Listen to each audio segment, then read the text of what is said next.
I'm not dizzy. Oh, sorry. All right. Good morning. I'm John, and this is Jody. And this is Eastside SDA Fellowships Sabbath School. It is October 15, 2022. And we're halfway through the month of October. And it feels like we're fully into the fall as the mornings are a little bit crisper. And unfortunately, it's a smoky morning here at Eastside. I don't know. I have my dad, John Sr., calling in from Boring, as well as my brother-in-law, Lee. And I don't know what the weather is there, but I appreciate you guys joining us. We are going through the book, Prophet and Kings, which is interesting. I was actually at work and had a little bit of a break, and I was trying to catch up on my reading. And you can actually get the full Conflict of the Ages series online as a PDF free from, I think it's the E.G. White Estate or something like that. So just if you didn't have the books and you were curious, you can get it right there. And so it's been a good read. This is the second of 5 books with a series called The Conflict of the Ages, starting with the beginning as we know it, and going through to the end. And so I'm going to set the scene a bit. This is chapter 38, Light Through Darkness. And if you've been following along, we've hit the last kings of Judah. Israel pretty much has fallen apart, Israel being the northern kingdom. And those 10 tribes have succumbed to first the Assyrians and now to the Babylonians. But Judah hasn't, through God's providence, and mainly through Josiah, I think, was the last one to really be the last good king of Israel, of Judah. And the prophet that has been instrumental so far is Jeremiah, who is a older contemporary to Daniel, who will appear when we're in captivity in Babylon, but also to Ezekiel, who plays a more prominent role in Babylon as well. But the scene right now is this is the third time Nebuchadnezzar has come to Jerusalem to destroy it. And it's obviously the last time. And so, the beginning of the end is finally really the end. And so I was thinking about this morning. You look out over the walls of Jerusalem, and what are you going to see? Well, you're going to see a lot of dirt because a lot of construction has been going on outside of the walls. There are these siege towers that are going to allow the Babylonians to come into Jerusalem. And so anything that was wood or stone has been turned up and included in this construction.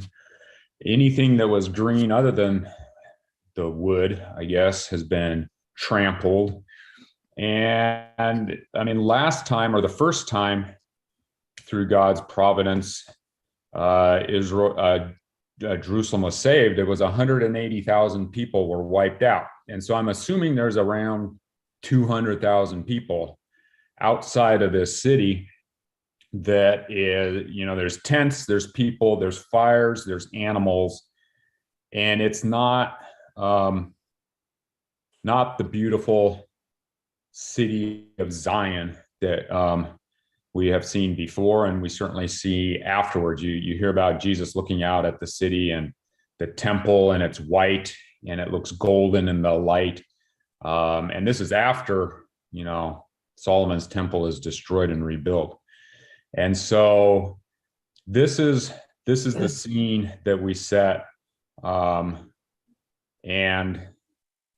as usual, we're going to start with kind of first impressions. And so, Jody, let's start with you. You've read the chapter. What jumped out as you read through it? Well, the first thing caught my attention was the title, Light Through Darkness. So I was like, oh, that sounds like a good deal. So I was, eager to see. I guess what I was telling you earlier today was I was impressed, I guess, with God's graciousness and what he continued to do for the people, and the promises that he made to them, going into captivity, and then what he said he would do for the people. So I guess I was impressed with that. And I mean, it's not any different for them compared to us, is what God is willing to do for us, and what he has promised to do for us. So then I'm going to hold it to you a bit. What was my response to what you were saying about God's graciousness? You said, well, then why did he not stop their captivity? And that's when the discussion ended, because I didn't know. You have a response, Lee? Well, no, that's one of the things that I was going to talk about, but I'm waiting for you to finish your thoughts. No, I'm done with my thoughts. Okay. I'll let you go. I mean, I struggle with these chapters only in the sense that the interplay between the temporal and the spiritual, because you're right. I mean, I had that same question where it says, Israel or Judah's fate was sealed. Like, well, why? I mean, you look at the thief on the cross and you go, well, you always have a chance, right? You always have this chance, but he's like, nope, your fate is sealed. This is going to happen. And so there's that, but he promises that your children will come back to this land, and it'll, Jerusalem will be forever this wonderful place. Well, clearly that didn't happen. I mean, they did go back, but it's not like it lasted forever. So clearly that's not talking about the temporal Jerusalem here on earth. I think there's this interplay between promises to us later on, in the overall cosmic sort of battle that we have going on, versus promises to the Israelites in their time. And I struggle with that, because these chapters, I think they bounce back and forth all the time between talking directly to this people at a certain time, and then also talking to us, so the lessons that we can bring. So I know it's maybe sounding more negative, but it's something I've always struggled when I read these chapters. Anyway, that was my first impression. There's certainly this pattern where there's good kings and everything seems to go well, and they can even get themselves out of trouble. And then there's bad kings where they get back into trouble and things don't go so well. And so it's kind of like, over, I think it's like 400 years since David, correct me if I'm wrong, but, there's a pattern. And why can't people see that the way we see it when we're reading through these chapters? So you used two big words. One was temporal and one was spiritual. What do you mean by temporal? And what do you mean by, I think we know what you mean by spiritual, but let's just clarify. Well, I mean, so Jeremiah is talking to this people, and there's literally Babylonians outside the walls who are going to come in and rape and pillage and kill. And that's the temporal part of what I'm talking about. I mean, he's talking to a people at a time about a specific event and telling them, hey, this is going to happen. But your kids, at least he didn't say you, because that would be really inconsistent. He says your kids are going to come back to this place and it's going to be wonderful. So, I mean, that is a very temporal sort of thing, right? He's talking to a people at a time. But in this story, it's also talking, I think, and it's hard for me to parse it out, but it's talking about, in the end times where God is writing this. I mean, this is where they introduces, this is a new covenant. We're going to have, it's going to be written on people's hearts. And I think he's talking about the New Jerusalem as well. But it's kind of hard because it's talking about the New Jerusalem, but also talking about, the present day Jerusalem that they're talking about. So that's what I mean about the temporal versus the, the spiritual battle going on here. So do you mean the New Jerusalem 70 years from now, or the New Jerusalem that comes down with the holy city? Yeah, I think the end, Okay. the forever New Jerusalem. Because I mean, he's talking about, it sounds like, oh, Jerusalem's going to come back, right? And it does, but it gets wiped out again and again, and then the Jews are spread around. I mean, so if you look at it now, I think the Jews are going to read this story differently than you and I might read this story. Yeah, that's an interesting statement. How would they read it? So Jody fact checked you on temporal. No, I didn't. I just was giving, John wanted to know what you meant, so I was, So what did you find?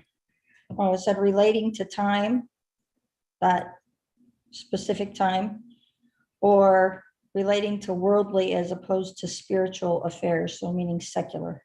Yeah. Wow, I'm glad I used the right word then. Yes, you did. Good job, Lee. And I'm glad we have a teacher with us here. This is what Wow. happens to me all day. They fact check me. It's really a lot of fun. What to have so many experts in the room. All right. So when I reached out to Lee and my dad, I actually talked to my dad. And I'll tell you, I'd already read the chapter, and it was kind of one of those transition chapters again. I think we've had one or two of those where it leads into the next section. And so it's kind of a summarization of what's been happening in this section. And so honestly, I was a little underwhelmed with my first reading. I think it got a little bit better once I read it again. But when I called my dad, he was really excited about it. And we didn't get a chance to talk about it. So I told Jody I would ask her first impressions, and then Lee, and then Dad, because I wanted to hear what Dad had to say about this chapter. Well, I will have to admit that this had to have been the most discouraging time in the world for Jeremiah. First of all, he was well aware of the fact that the Israelites had been taken out of Egypt with this miraculous thing, and they've been taken care of, and all these miracles and all this stuff. And now that here they are at the end of it, and he's been in jail, I don't know how long, and completely surrounding the city, just like you were talking about, was a mess. Inside the city, people were fighting each other. They hated him and had him in jail. They were all sick. It says there was a famine going on. They were starving to death. And the next step was, but they were going to be all killed by the Babylonians. I mean, if that's not discouraging, I don't know what you could say was, And then God asked Jeremiah to go out and buy a piece of land. Now, being an old man, I'm thinking, how ridiculous, I mean, I have had people approach me about buying land.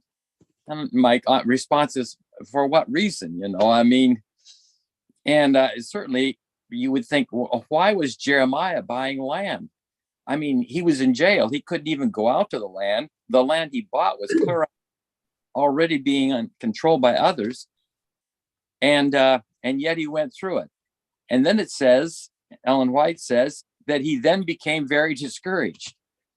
If he wasn't discouraged before, man, what was it like then? But he then launches into some of the most beautiful, God launches into giving him promises. And a way of looking at it are some of the most beautiful things that we ever hear. The chapter ends beautifully, I think, in the sense that he's talking about the new earth, just like Lee was talking about.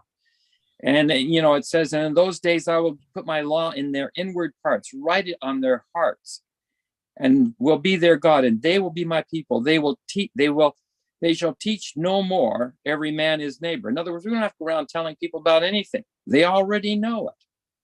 And that he will forgive our sins, and we remember them no more. That's just a glorious, we will have life, freedom. And I will have to admit that if I would have been in Jeremiah's situation, even in the situation I'm in, it just portrays hope. Because so many times we get into a position where it just doesn't seem like there's a way out. And yet it is clear God has ways out. Yeah, so I think you touched on something I was talking about outside the walls of Jerusalem, but it wouldn't take much. I don't know how long a siege like this takes, but part of it isn't war like we see today so much. I mean, it is literally hand-to-hand combat, and so you would build these big cities to keep out the enemy. Well, then it was up to the enemy to, lay siege, which meant surround the city, don't let anyone come and go, which means you basically controlled their resources. And if I remember right, Jerusalem had at least a continuous supply of water, but I'm not sure about, well, obviously they didn't have a continuous supply of food because they did talk about famine. And after a while, people start getting hungry, and the desolation inside must have been just as bad as outside. And you're right. There were prophets prophesying what everyone had prophesied before, that, God will save us from this. And Jeremiah was kind of the outlier. This was the end, and he's saying, no, we are going to captivity. This is what God wants. And if you want to do what God's will is, that is to willingly go into captivity. Spend your time there, buy your houses, but with property, use your property to plant your gardens so that you can, be self-sufficient and start spreading my word, in Babylon. And, this was something that had never happened before. And so, people just didn't believe it, to the point where they thought, there was basically a conspiracy, and the king was forced to arrest Jeremiah because Jeremiah was ready to just leave, and they thought that he was in cahoots with the Babylonians. So they arrest him, and it kind of goes, the last chapter was kind of going back and forth between being in this well and then just being in the courtyards. But it's interesting because the king secretly comes to Jeremiah and says, what's really going to happen? And Jeremiah's like, everything I said is really going to happen. You are going to the city is going to be destroyed, and the people are going to be led to captivity.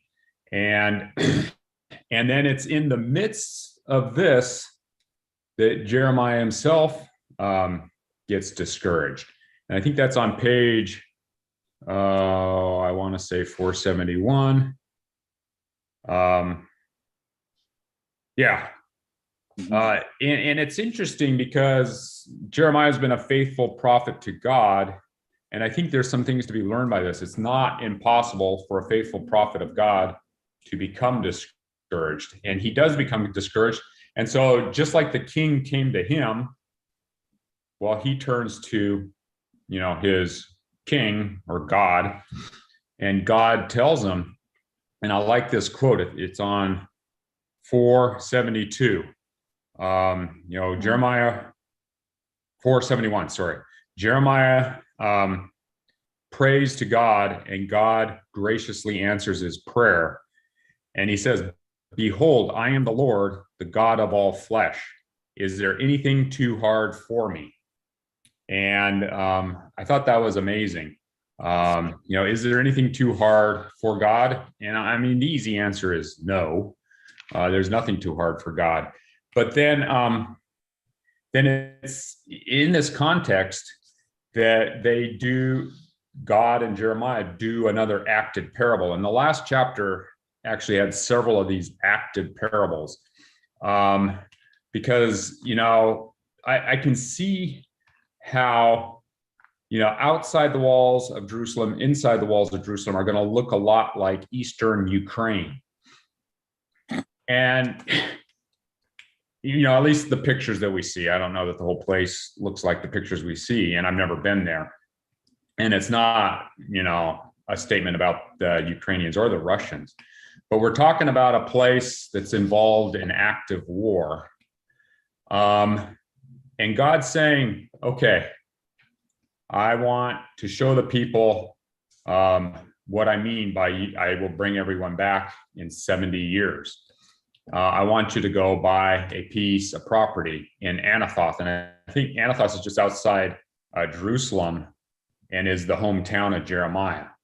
And so I don't think Jeremiah is able to leave Jerusalem, but all of a sudden, something that hasn't happened for however long this siege has been going on is happening. And I'm sure word spread fast that all of a sudden, Jeremiah, which we just imagine is older, and I didn't get a chance to look and see how old he was when he died, but this older man that's not going to live another 70 years and has been saying, oh, we're all going into captivity, is all of a sudden buying a plot of land that Ellen White later goes on and says is an estate. And I don't know what that means, but he gets his secretary to formalize this agreement, to seal one copy and leave another copy open for people to read, and to store it so that 70 years from now, it's available to him or whoever his heirs are.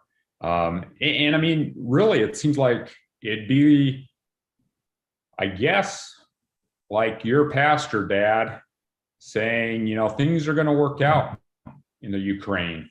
And we're going to show them that, you know, God is going to help things to work out, and you're going to go buy, you know, you bought property around your house in Boring, you're going to buy property in Ukraine.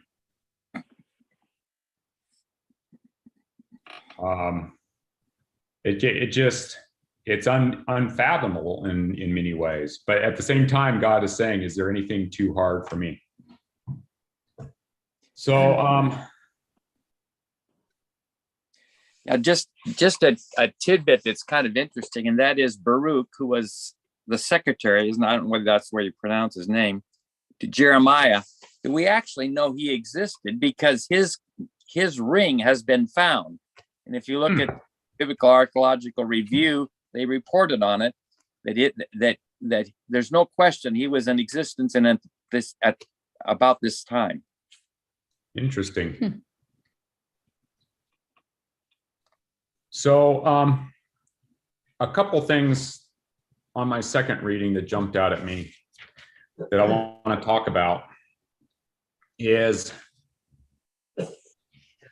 it was interesting to me in the big picture how God is talking about a captivity that is happening for his purpose, and it is to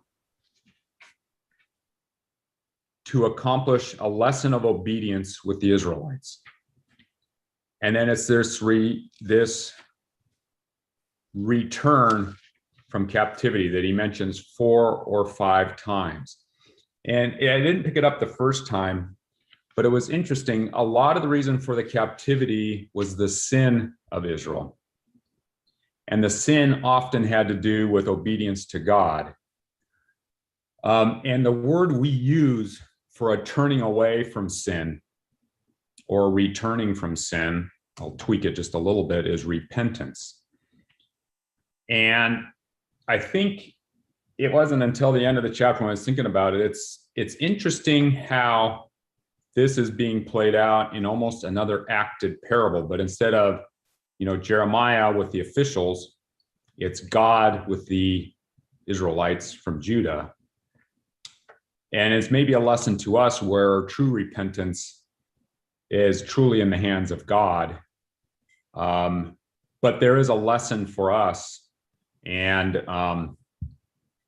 it's a tough one because I don't want to say, you know, God is teaching the Israelites a lesson punitively, but it's a little bit hard to get around that fact. I mean, they are. Well, Ellen White says that. Okay. So in the chapter, I think I highlighted it somewhere. So keep talking. Looking for highlight. I mean, it is the end. And I guess that's what you brought up initially, Lee. You said that the Israelites' fate had been sealed. Mm-hmm. I mean, when is a person's, you know, I guess we're talking about a nation, his fate has been sealed. And it's hard to think of ourselves as a nation because we think of ourselves individually now more than as a people or a nation. Although, you know, America is a nation and we are all Americans. When is a fate sealed for a nation these days or a people? or even a person per se.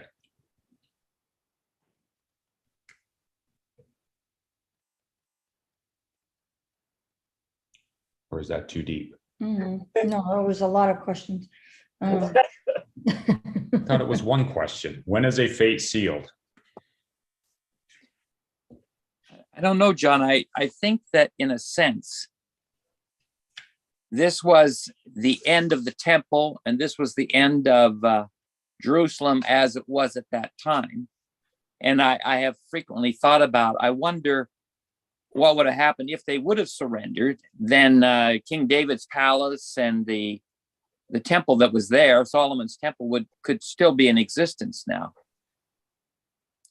But the nation in the form it was in ended, but it became again, or persisted not in a one place, but spread out. And then it says, when you read on in the book of Jeremiah, it talks about how that after the fall of Jerusalem, then many people from the surrounding areas that were from Israel before came back to Jerusalem, even though it was not the capital of anything anymore. So that I guess you could say that one chapter was completed. I don't know that it was more than that. The way it seems to me is that it's not God doing something to them. It is them reaping the results of their activities, of what they have done. It is, they have planted this and now they're reaping it. And God is not stopping that from happening, but he's making a way around it. I don't know whether that's correct or not, but anyway, that's kind of the way I view it. Well, we certainly see God intervening previously and quite dramatically a number of times. Lee? Well, I'm just reading, it says, I will correct thee in measure and will not leave thee altogether unpunished. That does seem to conflict with what John's saying. I mean, I think it's an outlook. I think you get to the same spot, whether God actually does this or just God allows what he knows is going to happen. That might just be semantics, but yeah, I mean, it's difficult. I think it's easier for us maybe to see the end result because we're looking at it, through this lens that is completely different than, the people that are actually living through this. It's like, okay, yeah, great. Now I have nothing and I'm a captive and I'm being taken away. And yes, they go back, but then, it happens again. And Israel is basically destroyed and just no longer in existence. That's got to be hard. I mean, I think it's very easy for me to look at this and go, well, yeah, he's really talking about, the second coming and it's going to be a permanent thing. But boy, it sure wasn't permanent for these people. And that's, I don't know, it's difficult for me to digest, I guess. Yeah, I mean, you talked about the temporal versus the spiritual. And it's interesting for Israel, in a lot of ways, Jerusalem with the temple and King David and Solomon and this long line of kings was everything to them. Yeah. It was everything God had promised, starting with Abraham. And they were captives in Egypt. They were brought out of Egypt. It was a fulfillment of God's promise to Moses and to Joshua. And I can't, to have that all completely destroyed. I mean, the closest I get is, it was interesting where I did residency in New York. It was a good program. It was a community-based program. High volume, is everything that I wanted. But once I got out, I found out about 5-10 years later that the program had been shut down.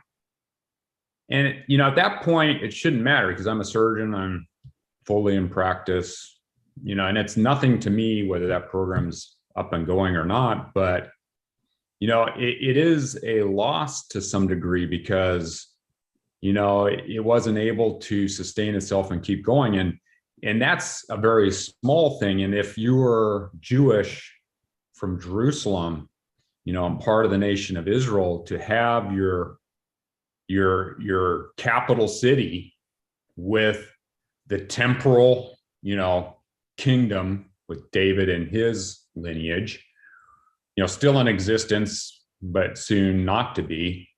And then you have that spiritual lineage with this temple built by Solomon, an actual place where God, at least in their view, came to earth and was where they could meet and interact, through their sacrificial system. To have that completely destroyed and be taken captive once again, takes them all the way back to Egypt. And, it basically destroys their heritage. Here's a question I have. How do you think what was their understanding? Is because Jeremiah, I only read like chapter 30 to 33, but, he's talking kind of like repetitively, like this is going to happen. And then you're going to be, taken away, but your children will inherit it again. And then it almost seems like out of nowhere, he drops this bomb. Well, you'll no longer have to, there's going to be a new covenant. You're no longer going to have to preach. Well, how do those people interpret that? Because, they're this insular group of people who have the book, have the law, and they're the only ones who have this. And they, their understanding is, well, I got to tell my neighbor, because they don't know this stuff. They've never heard of this stuff. And he just drops this kind of, it seems like out of nowhere, and maybe I just don't know my Bible well enough, but it's like, how I can understand that, but how would they perceive that? Well, that's interesting because I have that written down, because page 474, Ellen White jumps into this second full paragraph. It says, "Thus was the church of God comforted in one of the darkest hours of her long conflict with the forces of evil. And it seemed that Satan had triumphed, but the Lord was overruling the events of the present. And during the years that were to follow, his people were to have opportunity to redeem the past." And then in 2 more pages, she talks about the new covenant in juxtaposition to the old covenant. And so I think that's a good question. What is our understanding of the old covenant? Taking into account that none of us are theologians at this point.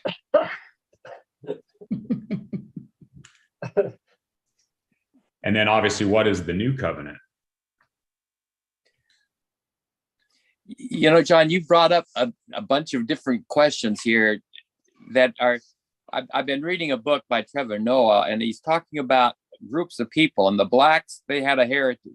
The whites had a heritage, but there's this group in between that had no heritage. They didn't know where they were from or where they were going. And they were worse off than the other 2 groups. Yes. And just so for the context, this is South Africa about before apartheid.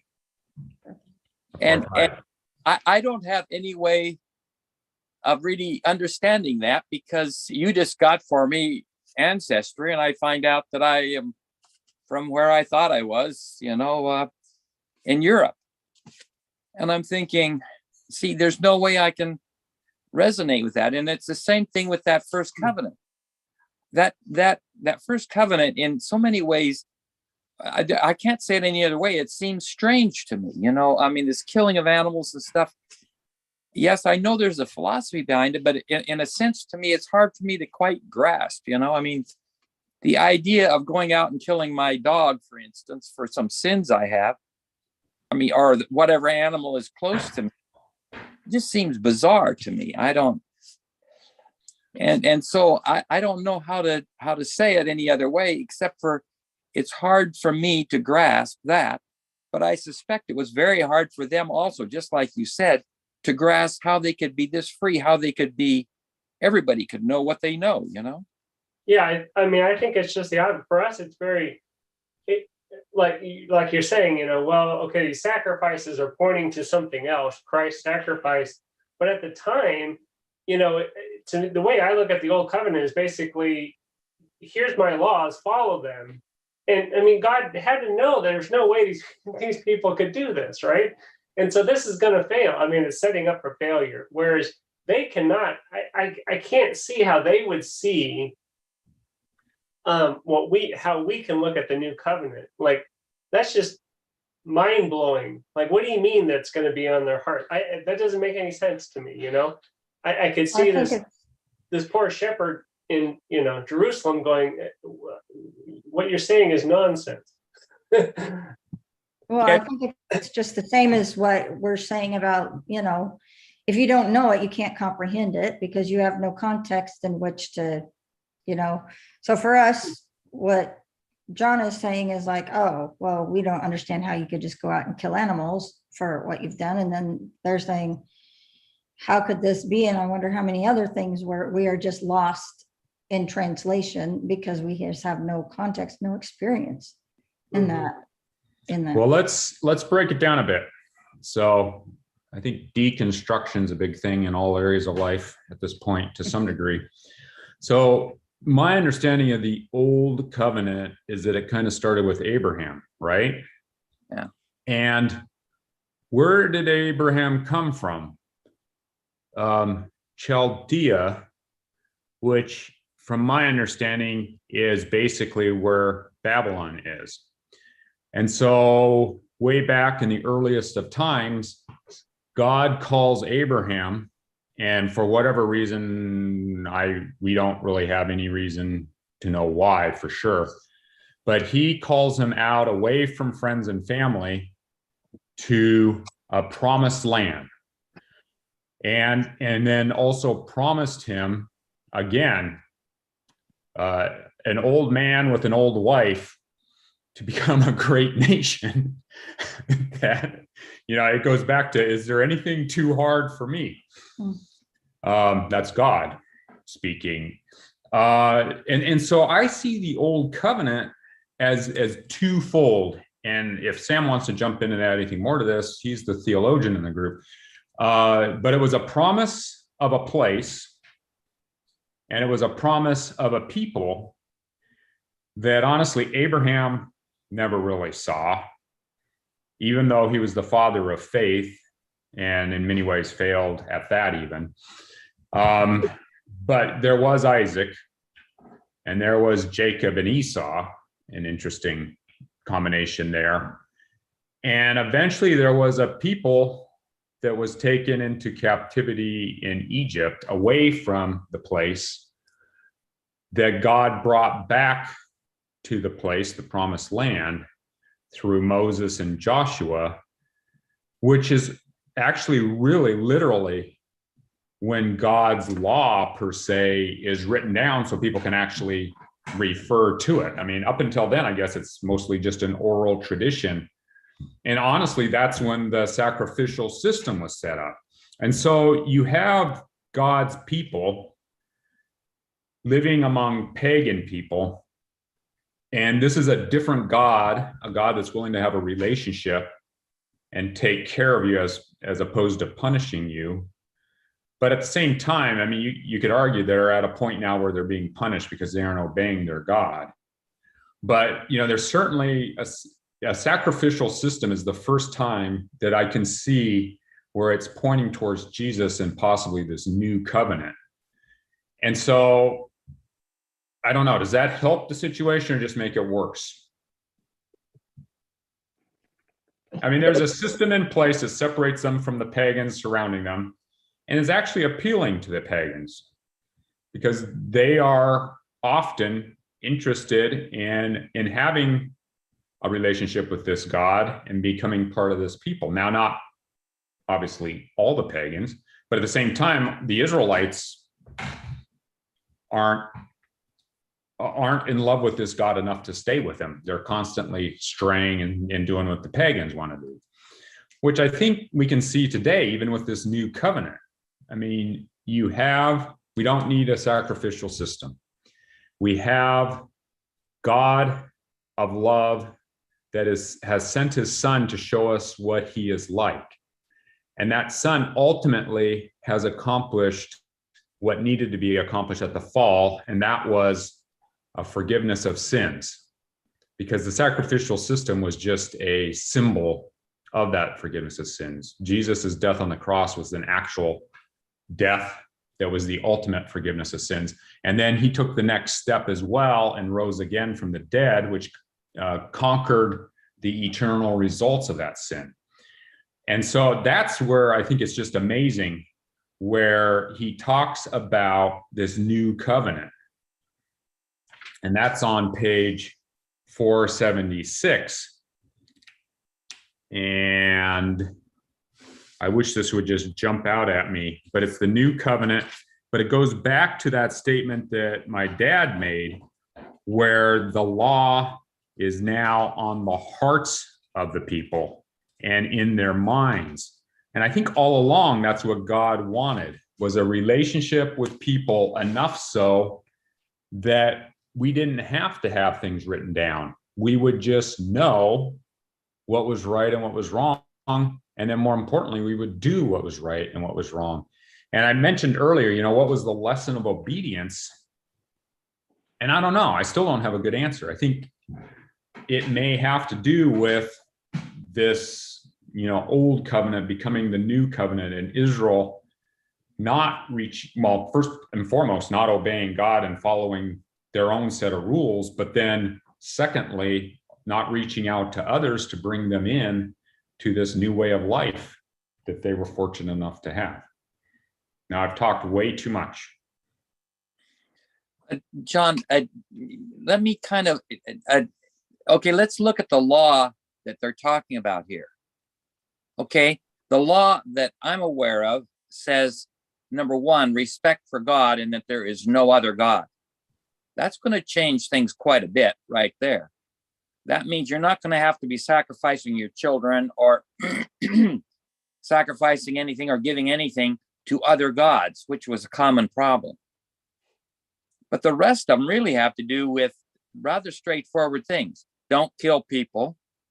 Don't bother your neighbor's wife. Tell the truth. I mean, some of these very basic things that we can even see right now. I mean, if you have a nation that doesn't tell the truth, then nobody can trust anybody. That's a nation that's getting ready to fall. I mean, it just won't work. You have to have some basis where it works together. And it looks like to me that was what was going on at that time that Jeremiah was talking about. I mean, the honest people, the people that they could be dependent on, were all disabled. They were in jail or whatever, And so that they had a civilization going on that no matter what happened, whether God was involved or not, would fall, is what it seems like to me.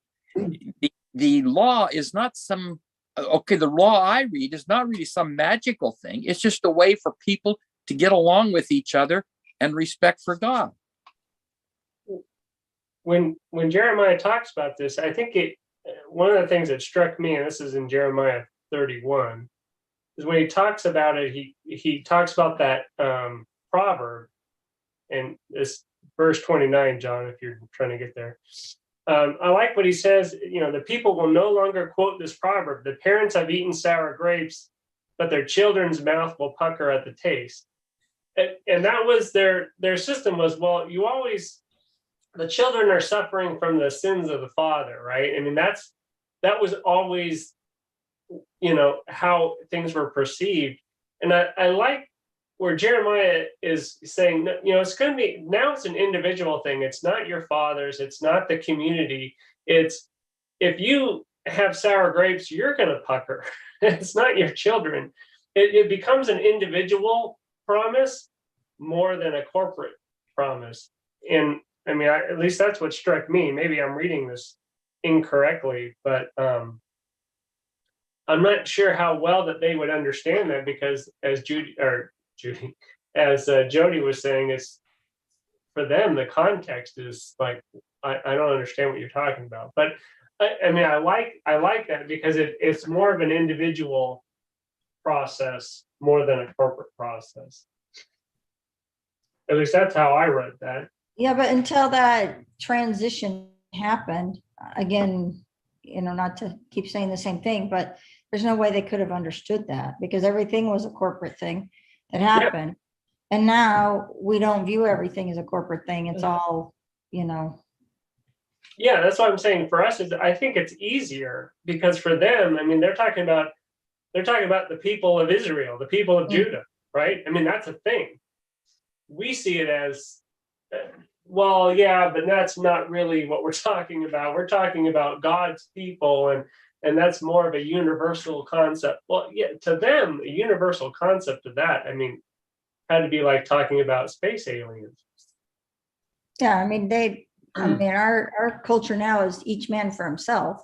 Yeah, compared to communal, for the good of all, and everybody's in the same boat, kind of a thing. And I think it's easy. I mean, my concept of the second coming, I mean, I have no illusions that my life is going to be perfect, and things, I mean, in this life now, things may go horribly wrong and then I die. And I'm okay with that. But I think that the people Jeremiah is talking to, they're looking for, oh, well, okay, again, back to the temporal, that, okay, something horrible is going to happen, but it's going to be restored here. Jerusalem is going to be restored, brick and mortar. And it's a different, I mean, I think it's very different to look at the world in that way than my perception of, well, okay, this is a battle that's going on outside of me, and that what happens here on earth is kind of irrelevant to a certain extent. But not to these people. That was the extent. I don't think they saw beyond Jerusalem. What he's talking about, Jerusalem, they're not thinking the new heaven, they're thinking about Jerusalem. So it's a different way of looking at it. And 70 years later, there was a return to Jerusalem and a rebuilding of the city and then of the temple. And it's interesting, I don't know how many years later, but there was another prophet that had been to this temple and left it and was asked about it.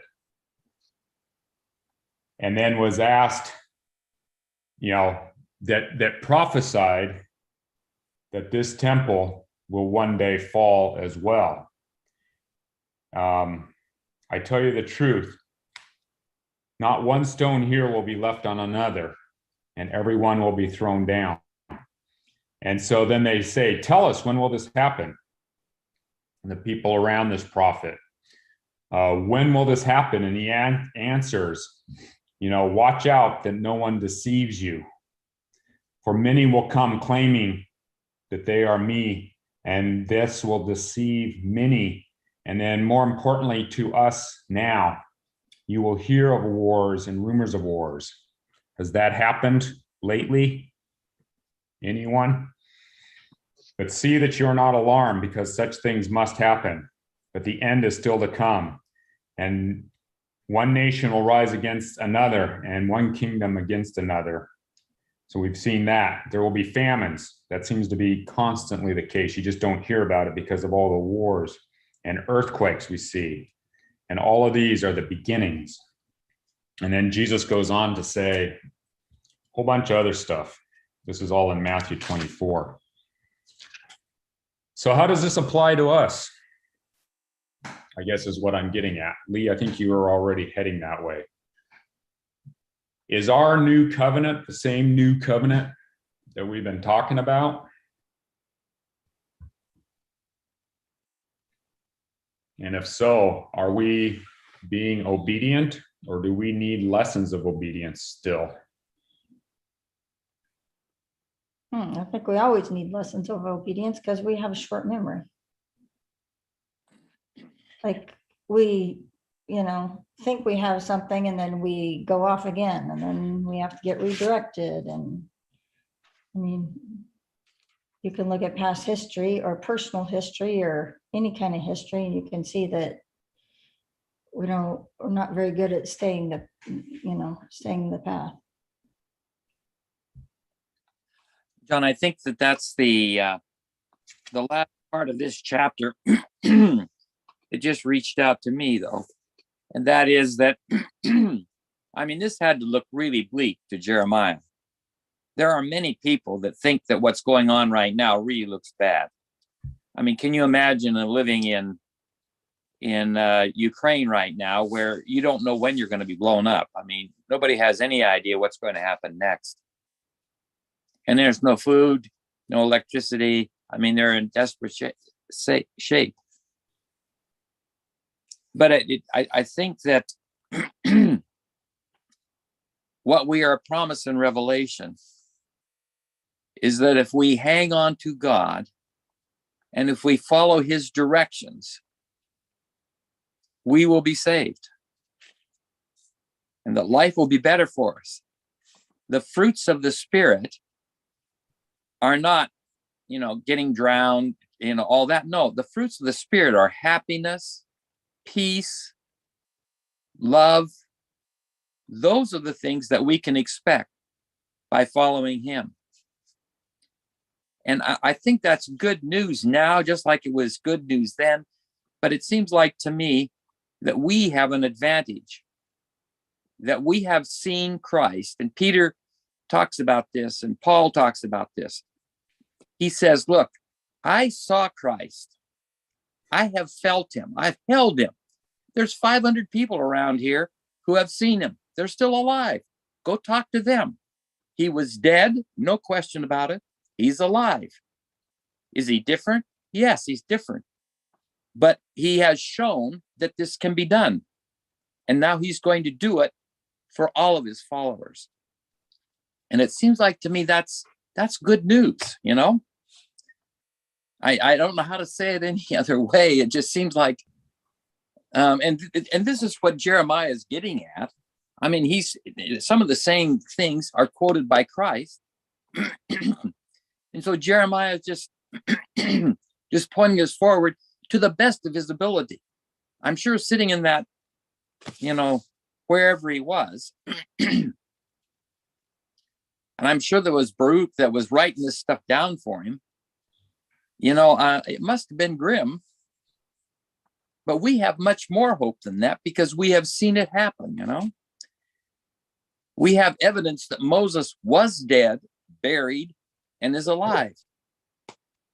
We have evidence that Christ was dead and is alive. And he has the ability to bring us to life. Now, is it the same kind of a life? I don't know, because it says that he's going to make us into a new kind of being. And I don't know what the changes are going to be. But it seems like to me, it's a message of hope.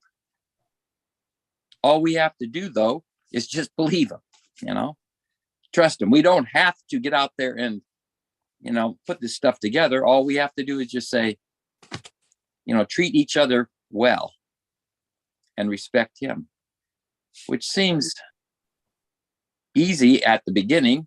But I will have to admit that some of the people I run into, it's very difficult for me to have much love for them or compassion. And I will admit that some of these people, I feel like killing them. So, I mean, I've got a ways to struggle here yet, obviously.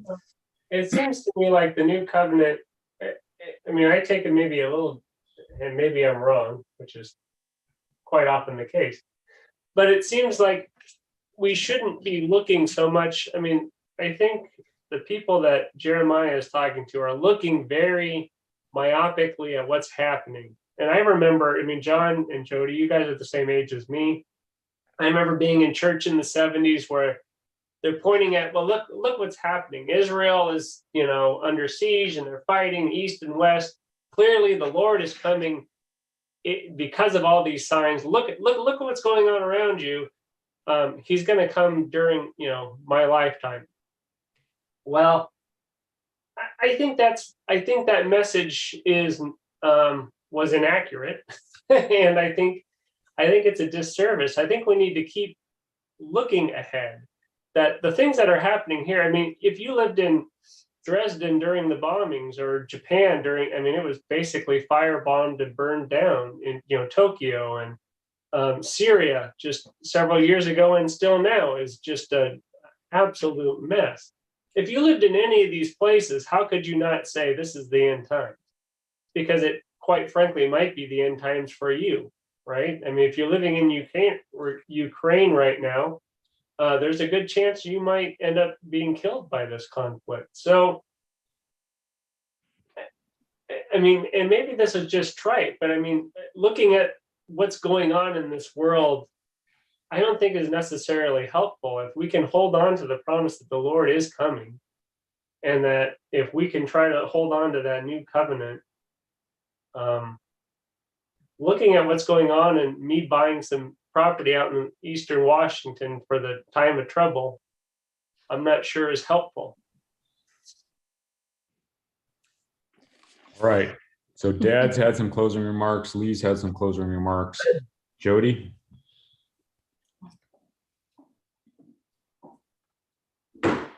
I'm trying to think of, Because I think you're all I heading mean, I in. don't have any, the whole 70 years. I mean, it's hard for us. Lee's right. We were taught all these things, and then certainly, the year 2000 was going to be the end of it all too. And now here we are 22 years later. And we keep setting these landmarks up for ourselves, of like, oh, now this is happening. The Bible talks about it, so it must be. And I think the bottom line is we just don't know, but we do have that hope. And so we have to, I think we need to stop trying to figure it out, because flat out, we just don't know. But yet we still keep on saying, oh, look at this, look at this, look at this. And that's true. But Lee is right in that he's saying, if you lived in this time, you would have thought it was the end, and when you were at, New Year's Eve, Y2K, you didn't know, but yet certainly something bad was going to happen. And so I think, we need to stick with the hope that we have, and that God is going to come back for each one of us, and quit trying to, I think it gives us some comfort to try to figure things out and to say, oh, look at all this bad stuff, it must be close. So I think that gives us comfort, but yet we just flat out don't know. John, can I just say what? Yeah, go ahead. That was 31 years ago right now. You and I and our family were facing me being dead, not sure how you were going to get through college, let alone medical school, a whole host of things, because I was going to be gone. And, at that time, we weren't worried about the end of time or the plagues or anything. It was, how do we get through the next few days, And I think that sometimes we spend way too much effort on looking at end time events, when really the thing that we can affect is what we do today and tomorrow and the next day, and keep focused on doing the right thing now, And that's exactly how I was going to conclude things. So we look at the old covenant, and it had to do with a people and a place. But when the focus became solely the people and the place, it ended up being a distractor for Israel that led them away from God in many ways. And then they end up in Babylon, and there is a reformation that takes place there, because you don't see, you see a definite turning of Israel away from the paganism it had been corrupted with for so long. But then it became a Phariseeism when Jesus was around, where the focus had become so much the law and the prophets to some degree, that it got away from, a love of God and a love of your neighbor. And then Jesus came and showed us who God was and how to love God and how to love our neighbors. I would say my biggest complaint with the Adventist Church is that we are Seventh-day Adventists. So we do, with the seventh day, worship on the Saturday or Sabbath. And often our focus becomes too much on the law. We are Adventists, and so we do believe in the second coming of God, and we do believe that it's soon. But often our focus is too much on when is soon. And we need to spend more time in the here and now, like my dad was mentioning. And that's where true spirituality is. It's our day-to-day interactions with God, with each other, with our community, our schools, our church, our work, that is going to make the biggest difference. And anything else, if our focus becomes too much on anything else, it becomes a distractor. And so the question is, we're in our last minute here. So the question is, how do we do this? And maybe this whole hour should have been on how. How do we get to where God was saying, I will put my heart, my law in their inward parts and write it in their heart, and I will be their God and they will be my people. And they shall teach no more every man his neighbor and every man his brother, saying, know the Lord, for they shall all know me, from the least of them unto the greatest of them. How do we get to that? Well, that was the end of the chapter, literally the last paragraph. At the beginning of the chapter, it's interesting because we talked about the lesson of obedience. And the bottom of the second page, it talks about only as a reverence for God's holy word was cherished in the hearts of the people. Again, the hearts, could they hope to fulfill the divine purpose. And it was a regard for the law of God that gave Israel strength during the reigns of David and Solomon, and the reformations that we saw with Elijah and Josiah. And those are just the ones that Ellen Wright wrote about. It was these same scriptures of truth, Israel's richest heritage, that Jeremiah appealed in his efforts towards reform with Israel at the time. And this was a full understanding of God's purpose that was to go to all nations as a knowledge of a saving truth. I think if you are wanting to do anything that you should consistently do and should be your focus, and again, not your sole focus, because I think that can lead you astray to some degree. It's a returning to God's word, and I would say especially the Gospels, but the whole word is what's going to put God in your heart and your mind so that you can speak for God and you can have a closer relationship with him and be speaking truth for God. And I think that's where people go astray when they start looking too far in the future or too far in the past. And I think that's where I should wrap things up. So I appreciate this discussion. It's called Light Through Darkness. And I think there is a light and truth we can see now, even with the discouraging times we have. We do live in a temporal and spiritual world. And I think we need to have a relationship with God to live rightly in that world. Let's bow our heads.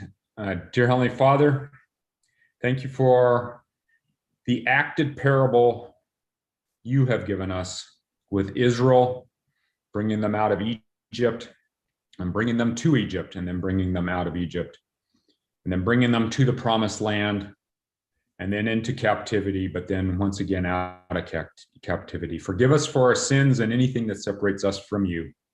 Lead and guide us in our hearts and minds where we are now to your truth and to the light we can bring to others around us. And help us have a good Sabbath in your name. Amen. Mm-hmm.